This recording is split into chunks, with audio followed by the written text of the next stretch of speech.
बिस्मिल्लाहिर्रहमानिर्रहीम अल्हम्दुलिल्लाहि रब्बिल आलमीन वस्सलातु वस्सलामु अला अशरफिल अंबिया वल मुरसलीन।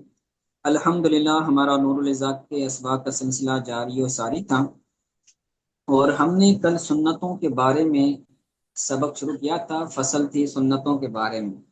तो अगर मैं लेक्चर की रिकॉर्डिंग की लिंक ग्रुप के अंदर सेंड ना करूं तो आप चैनल पर देख लिया करें, तो चैनल पर वो वीडियो अपलोड हो जाती है। ठीक है, तो चलिए आगे पढ़ते हैं। कहते हैं वत्तमीन, और आमीन कहना यह भी सुन्नत है। हर हर जो आ रहा है सुन्नत, तो उससे पहले फेल माजूम मानेंगे या सुन्न, तो इससे पहले भी फेल माजूम मानेंगे या सुन्नत तामीन। सुन्नत आमीन पढ़ना यह भी सुन्नत है। जब सूरह फातिहा पढ़ी जाती है तो सूरह फातिहा पढ़ने के बाद आमीन ये कहना भी क्या है, सुन्नत है।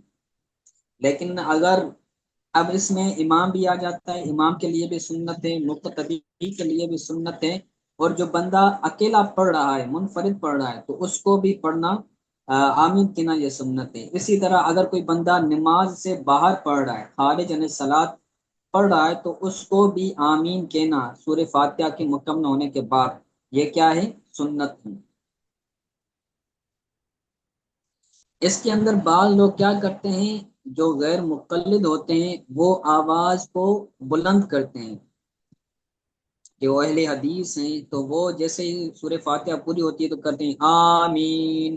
पूरी मस्जिद जो है वो उनकी आवाज से गूंज रही होती है, तो ये तरीका मुनासिब नहीं है।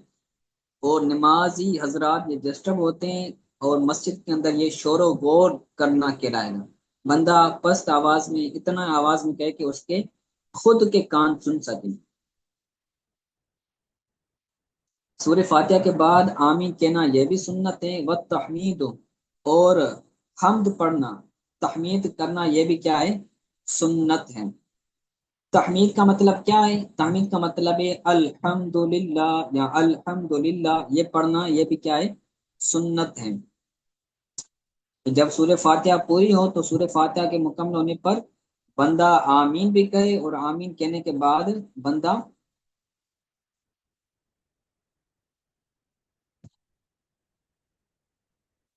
बंदा हमद भी बयान करे, तहमीद भी बयान करे, तो यह भी सुन्नत है।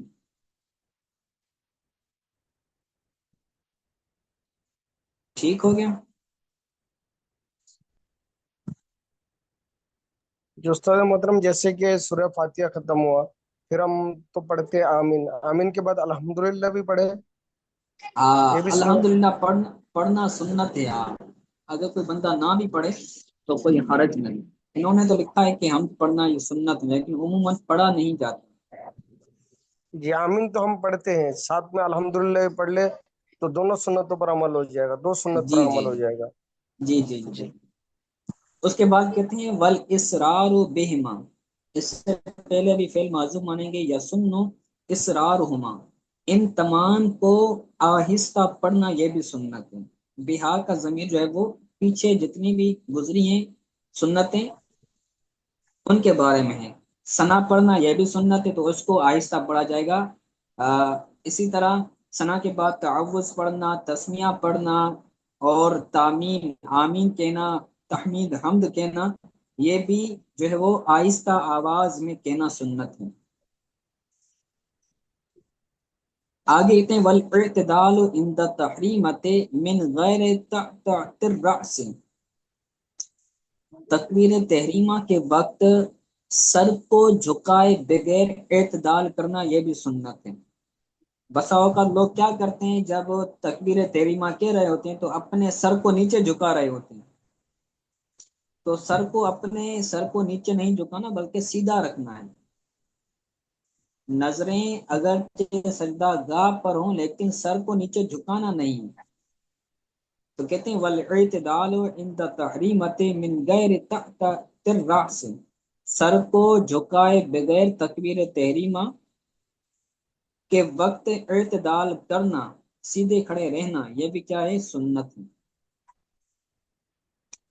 तअत का मतलब होता है झुकना। ठीक हो गया। आगे कहते हैं वजहरुल इमाम बित्तकबीर व तस्मीअ, और इमाम का जहरन बुलंद आवाज में कहना और तस्मीर कहना।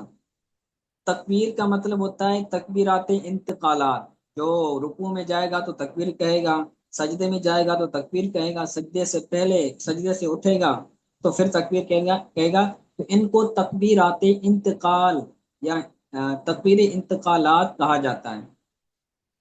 तो ये तकबीरात इमाम बुलंद आवाज में कहेगा। व तस्मी, और जब तस्मी का मतलब है समी अल्लाहु लिमन हमिदा कहना, जब रुकू से कोमा की तरफ खड़ा होगा तो समी अल्लाहु लिमन हमिदा कहा जाता है, तो उसको भी बुलंद आवाज से कहेगा कौन? इमाम। लेकिन जो मुक्तदी होगा, मुक्तदी के लिए पस्त आवाज में कहना सुन्नत है। क्यों? क्योंकि इमाम के अंदर जो है वो इलाम मकसूद है। मकसद ये होता है कि इमाम की आवाज मुक्तदियों तक पहुंचे, पता चले कि इमाम सजदे में जा रहा है, पता चले कि इमाम रुकू में जा रहा है। तो अगर पस्त आवाज में इमाम कहेगा तो लोगों को तो पता नहीं चलेगा जो दूसरी तीसरी सफ के अंदर है। तो इलाम के तौर पर, ऐलान के तौर पर तकबीरात को बुलंद कहना, तस्मीह को बुलंद कहना, ये सुन्नत है। उसके बाद कहते हैं वह तफरीजुल कदमैन फिल क़ियाम क़दर अरबई असाबि'i, तफरीजुल कदमैन फिल क़ियाम क़दर अरबई असाबि'i, चार उंगलियों के बराबर कियाम में कदमों के दरमियान फासला करना। जब बंदा खड़ा रह रहा है सूरह फातिहा पढ़ने के लिए, तकबीर कहने के बाद खड़ा रहा है, तो अब जो उसके पाँव हैं तो दोनों पाँव के दरमियान वो चार उंगलियों के जितना कम अज कम वो क्या करेगा? फासला करेगा। ऐसा नहीं कि दोनों कदमों को एक साथ मस कर दे, मिला दे, या बहुत ज्यादा पाँव को फैला दे, जैसे कि अहले हदीस अपने पाँव को बहुत ज्यादा फैला देते हैं, अपनी जो पूरी उसकी एराजी होती है वो सारे का सारा खोल देते हैं। तो ये मुनासिब नहीं है, ये खिलाफ सुन्नत है। सुन्नत ये है कि चार कदमों के, चार उंगलियों के बराबर कियाम की हालत में दोनों कदमों के दरमियान फासला रखें। तफरीज का मतलब है फासला करना। कदमैन ये कदम से है, दो कदम पाँव। ठीक हो गया? उस्ताद मोहतरम समझा नहीं ये बात। जब बंदा खड़ा होगा ना कियाम के लिए, जैसे सूरह फातिहा पढ़ेगा, कोई सूरत मिलाएगा, तो उसके जो पाँव होंगे ना, तो पाँव उसके किस तरह होंगे? तो वो दोनों चार उंगली। पाँव जो रखेगा, तो दोनों पाँव के दरमियान वो इतना फासला करेगा कि दोनों पाँव के दरमियान चार उंगलियां आ जाएं। जो बहुत उसके अच्छा दोनों उस्ताद पाँव हैं, मोहतरम। तो जी जी जी। उनको आवाज आ आवाज रही सही आ है रही है? उस्ताद। जी आ रही है, अभी सही आ रहा है। जी जी। अभी अब ये पूछना ये था कि चार उंगलियों के बराबर फासला रखना है, बारिश से या उससे ज्यादा नहीं।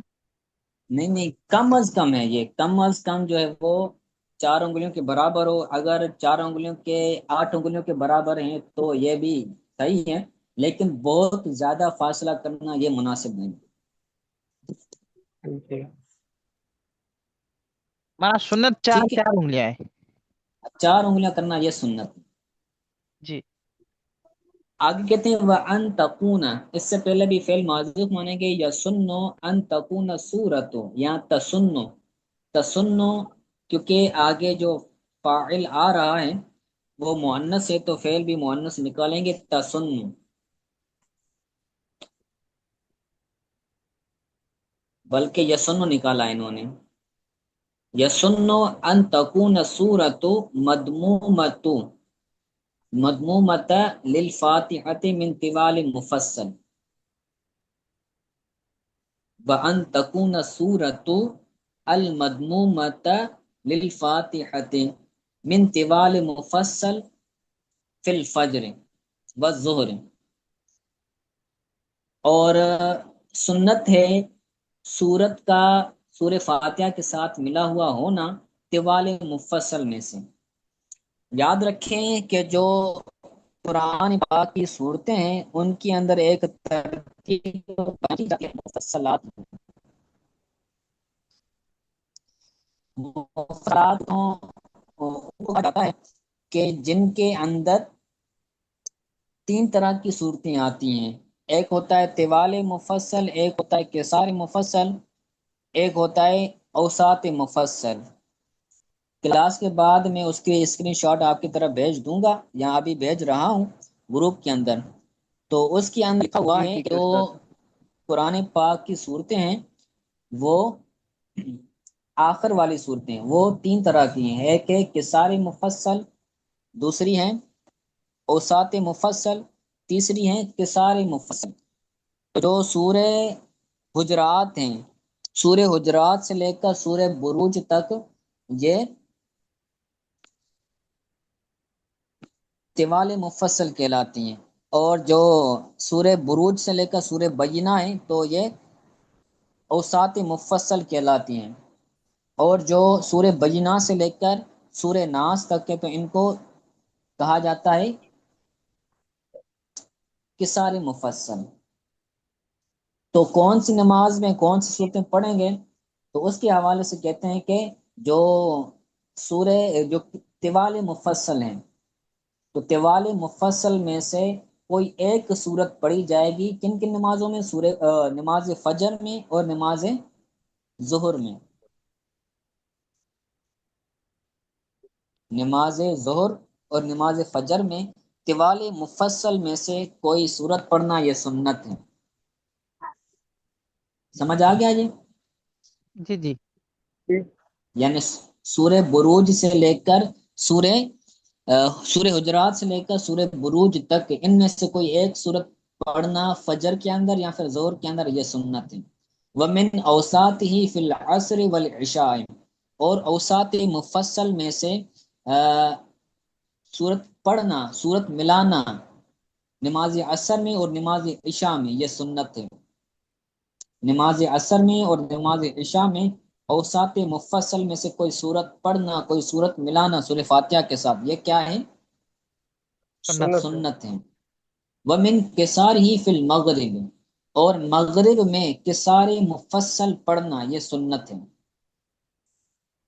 لو کان مقیمن، اگر بندہ مقیم ہو، مسافر نہ ہو. اگر مسافر ہے تو پھر یہ نہیں پڑے گا، اس کے لیے یہ سنت نہیں ہے. اگر بندہ مقیم ہے، اس کو سفر کا خوف نہیں ہے، کوئی جلدی وغیرہ نہیں ہے، کوئی ایمرجنسی نہیں ہے، تو وہ بندہ کیا کرے گا؟ فجر اور زور کے اندر طوال مفصل میں سے سورت پڑھے گا، اور عصر اور عشاء کے اندر اوساط مفصل میں سے پڑھے گا، اور مغرب کے اندر کے سارے مفصل میں سے پڑھے گا، تو یہ اس کے لیے سنت ہے اگر وہ مقیم ہو. اور اگر مسافر ہے جو بھی صورت پڑھنا چاہے پڑھ سکتا ہے. وَيَقْرَأُ أَيَّ سُورَةٍ شَاءَ لَوْ كَانَ مُسَافِرًا، اگر وہ بندہ مسافر ہے تو جو کوئی سی بھی صورت پڑھے اس کو اجازت ہے. یقرأ أَيَّ سُورَةٍ شَاءَ، وہ پڑھے گا جو بھی صورت چاہے، لو کان مسافرن، اگر وہ بندہ مسافر ہے.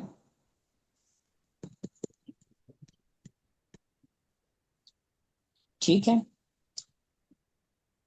جی ٹھیک ہے. جی استاد. آگے کہتے ہیں وَإِطَالَةُ الْأُولَى، اس سے پہلے بھی فعل معذوب مانیں گے. يَسُنُّ إِطَالَةُ الْأُولَى فِي الْفَجْرِ فقط، فجر کی پہلی رکعت کو طویل کرنا، صرف فجر کی پہلی رکعت کو طویل کرنا یہ بھی کیا ہے؟ سنت ہے. فجر کی دو رکعت ہے نا، تو پہلی جو رکعت ہوگی اس کو طویل کرے گا، پہلی رکعت کو طویل کرنا یہ سنت ہے. اور جو دوسری رکعت ہوگی وہ دوسری رکعت پہلی رکعت سے مختصر ہوگی، کم ہوگی.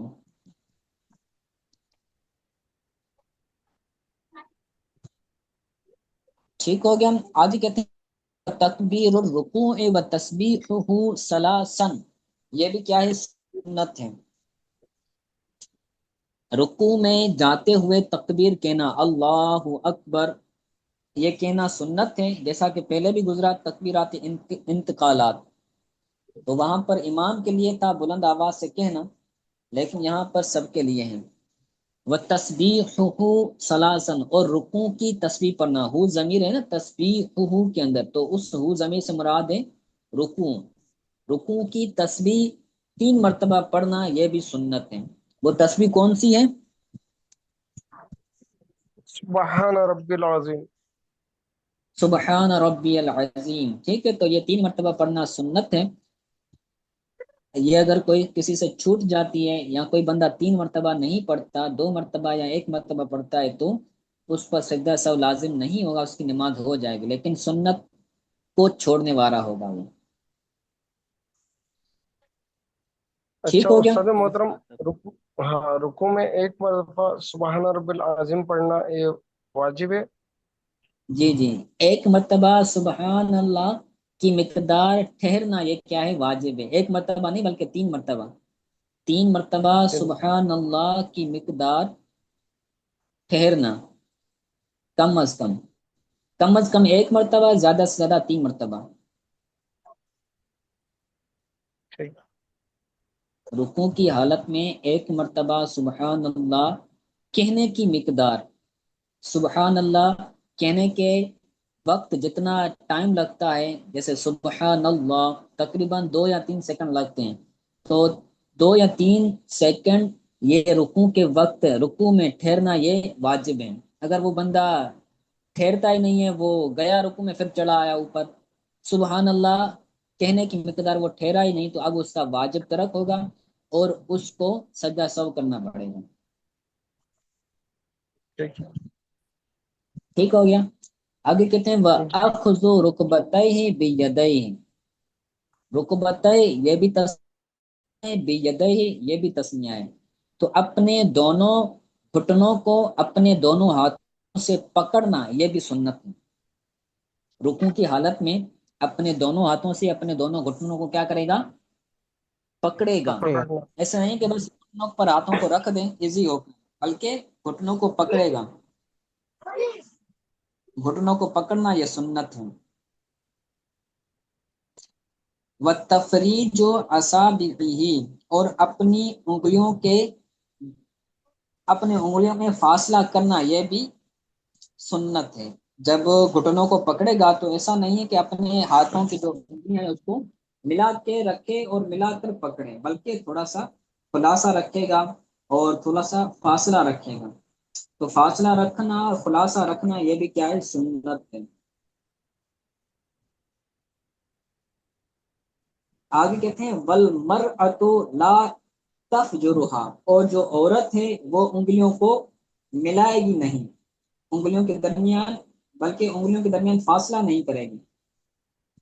مرد جو ہاتھوں کو پکڑے گا تو کیا کرے گا؟ اپنی انگلیوں کو ملائے گا نہیں، بلکہ فاصلہ کرے گا، لیکن جو عورت ہوگی وہ کیا کرے گی؟ فاصلہ نہیں کرے گی بلکہ ملائے گی۔ آگے کہتے ہیں تو عورت کے لیے یہ سنت ہے۔ وَنَصْبُ سَاقَيْهِ، اور اپنی پنڈلی کو نصب کرنا یہ بھی کیا ہے؟ سنت ہے۔ وَبَسْطُ ظَهْرِهِ، اور اپنی پیٹھ کو سیدھا رکھنا یہ بھی سنت ہے۔ کہا جاتا ہے کہ اپنی پیٹھ کو اس طرح سیدھا رکھا جائے کہ اگر اس کی پیٹھ پر، یہ حالت رکوع کی بات چل رہی ہے کہ حالت رکوع کے اندر بندہ اپنی پیٹھ کو، اپنی پشت کو اس طرح سیدھا رکھے کہ بالکل جو ہے وہ سیدھی ہو، اور اس پر اگر گلاس پانی کا رکھا جائے تو وہ پانی گرے نہ، اس طرح وہ سیدھی ہو، تو یہ اس حالت میں ہونا یہ سنت ہے۔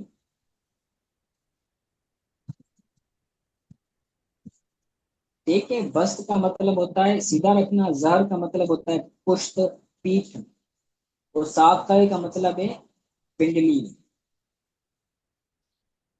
وَتَسْوِيَةُ رَأْسِهِ بِحِجْزِهِ، اور اپنے سر کو اپنے عجز کے ساتھ برابر رکھنا۔ اپنی عجز کا مطلب ہوتا ہے جو ہے وہ کندھا، اپنے کندھے کے ساتھ، بلکہ کندھا نہیں بلکہ کندھا اور یہ جو گلا ہوتا ہے اس کے ساتھ اپنے سر کو اپنے گلے کے ذریعے बराबर रखना ये भी सुन्नत है। ऐसा ना हो कि अपने हालत रुकू के अंदर अपने गले को लटका दे, अपने सर को लटका दे। तो लटकाना नहीं है बल्कि बराबर रखना है।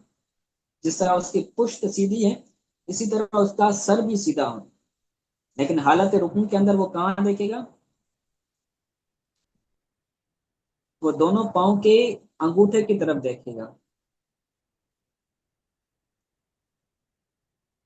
हालत रुकू के अंदर वो अपने दोनों पाँव के अंगूठे की तरफ देखेगा, और हालत कियाम के अंदर वो सजदा गाह की तरफ देखेगा, जहां पर वो सजदा करेगा तो वहां पर देखेगा। ठीक है, तो ये सुन्नतें थी। और जो है वो हमने कुछ सुन्नतें पढ़ ली, तकरीबन 2 पेज हमने पढ़ लिए, तो उसको आप याद कीजिएगा। इंशाल्लाह ताला कल ये आपसे पूछेंगे। आज के लिए इतना काफी है। अगर आज के सबक के हवाले से कोई बात पूछनी हो, कोई तर्जुमा, तो पूछ लें।